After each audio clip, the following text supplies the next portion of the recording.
qui a quand même une valeur patrimoniale architecturale importante, j'imagine que vous connaissez déjà. Les premières pierres ont été posées au XIVe siècle.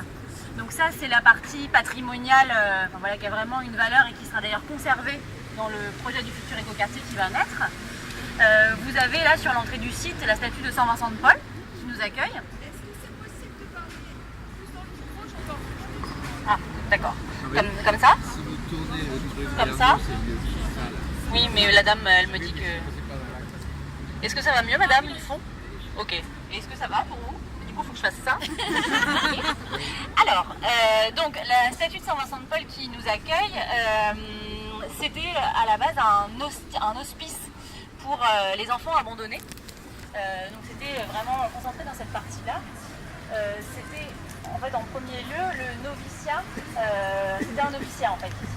Donc, on a gardé, il y a une chapelle dans ce bâtiment-là qui est encore utilisé.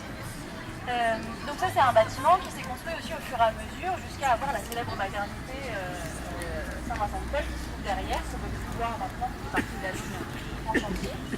Donc à la fermeture de l'hôpital, en fait la mairie du coup s'est retrouvée avec une grosse enclave, en plus sur une zone un peu fermée, à savoir qu'est-ce qu'on pouvait faire de cette zone-là. Essayer aussi pourquoi pas de redynamiser en fait cette avenue qui est en fait assez peu résidentielle, où il y a des espaces privés assez grands.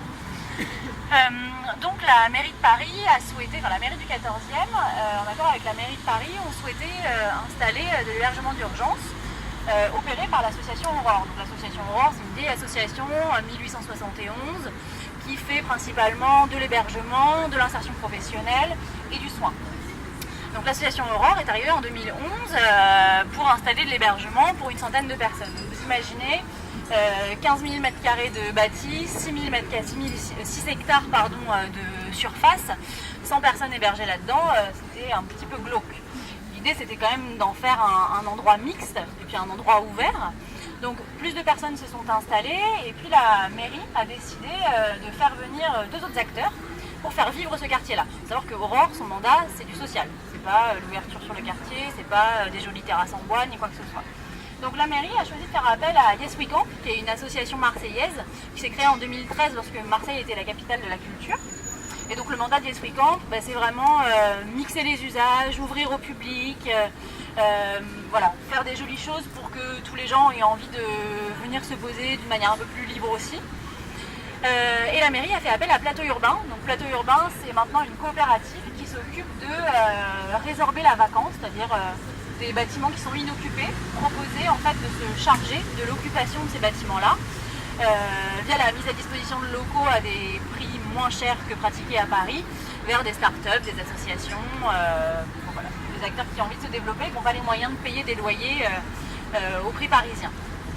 Donc cette combinaison de ces 3 acteurs-là, ça a donné l'envie de créer un projet où on mixe les personnes, à travers Plateau Urbain qui installe des personnes, à travers Yes We Camp qui ouvre le site au public, qui donne envie au public de venir, et avec Aurore qui souhaite faire de l'hébergement d'urgence, mais en fait pas ghettoiser le quartier et puis mixer tous ces publics-là.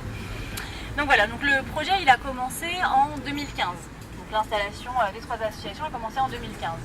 Donc sur le projet, sur la première phase, on n'utilise pas du tout les mêmes zones que sur cette phase-là. Donc il y avait cette zone-là qui était utilisée. La cour par laquelle vous êtes probablement entré là-bas, elle n'était pas du tout utilisée. C'était une cour qui était fermée au public. Sur la zone 1, en fait, tout se concentrait principalement au niveau de la lingerie. Donc je ne sais pas s'il y en a qui connaissent le site des Grands Voisins, mais l'entrée principale se faisait vers le 82. Et c'est une entrée qui se faisait directement sur la lingerie. Donc la lingerie qui est un bâtiment qui comme ça c'est pas incroyable en termes patrimonial, mais qui est en fait devenu le cœur du site. C'était le bar, la salle des fêtes, qui est un bâtiment surélevé devant lequel on va passer aussi, et qui est devenu vraiment le cœur de la saison 1. C'est vraiment le poumon des Grands Voisins, qui, pour la petite anecdote, va rester au sein du projet de l'écoquartier. C'est l'aménageur en fait qui a souhaité garder ce bâtiment qui est devenu vraiment emblématique. Tous les gens qui ont fréquenté les Grands Voisins sur la saison 1, ils vont vous parler de la lingerie. Donc c'est un bâtiment, c'est un leg qu'on fait à l'aménageur, ce qui est quand même une super nouvelle pour nous et pour les gens qui ont fréquenté ce lieu-là, quoi. Donc voilà, c'était vraiment le cœur de cette saison une se passait par là-bas. Et puis cette cour était moins utilisée, la cour Robin pas du tout. Donc si vous voulez bien, alors là aujourd'hui c'est un jour de marché, donc c'est une fois par mois, c'est assez spécial du coup, voilà, c'est pas tous les dimanches, comme ça. Mais ce marché-là, c'est un marché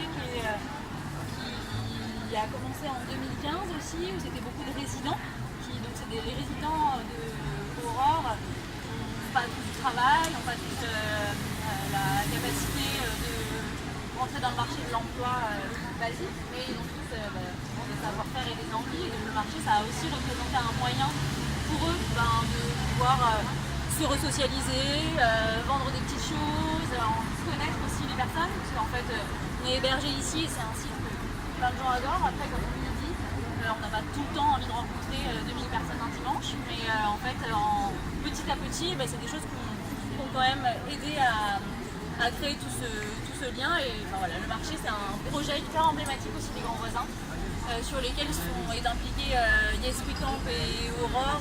Voilà, ça nécessite une force vive très importante. Donc, ce que je vous propose, peut-être faire un petit tour de ce qu'on voit ici. Vous avez là, donc un peu caché, quand on pourra passer à l'intérieur, un couloir où on a décidé dans la saison 2 d'installer des boutiques en rez-de-chaussée. L'idée de la préfiguration, alors c'est aussi que la saison 1 devait s'arrêter en fait en 31 décembre 2017. Parce que l'aménageur, donc Paris Batignolles, devait prendre le lieu et commencer les travaux.